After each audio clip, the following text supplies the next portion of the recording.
Today marks 1 month since Russia began its carnage in Ukraine, the brutal invasion of Ukraine. And we held a NATO summit the very next day. At that time, my overwhelming objective in wanting that summit was to have absolute unity on 3 key important issues among our NATO and European allies. First was to support Ukraine with military and humanitarian assistance.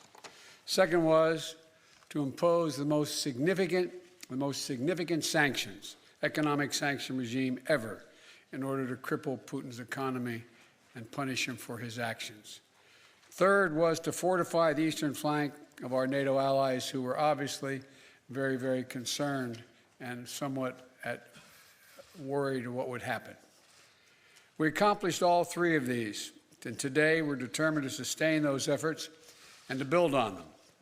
The United States is committed to provide over $2 billion in military equipment to Ukraine since I became president: anti-air systems, anti-armor systems, ammunition, and our weapons are flowing into Ukraine as I speak.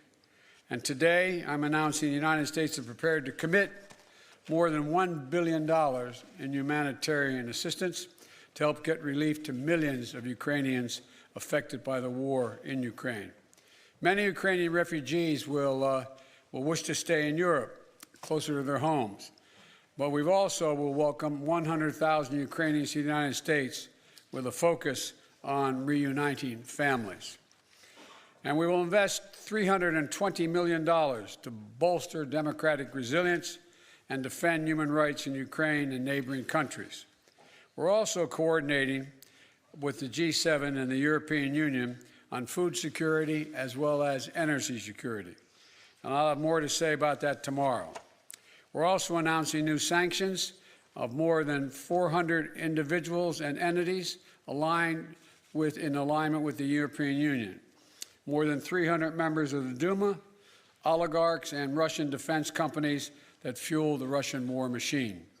In addition to the 100,000 U.S. forces now stationed in Europe to defend NATO territory, NATO established, as you already know, 4 new battle groups in Romania, Hungary, Bulgaria, and Slovakia to reinforce the Eastern Front. Putin was banking on NATO being split.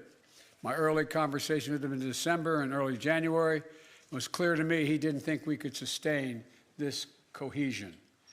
NATO has never been more united than it is today. Putin is getting exactly the opposite what he intended to have as a consequence of going into Ukraine. We've built that same unity with the European Union and with the leading democracies of the G7, in the G7. So I want to thank you, and I'll be now happy to take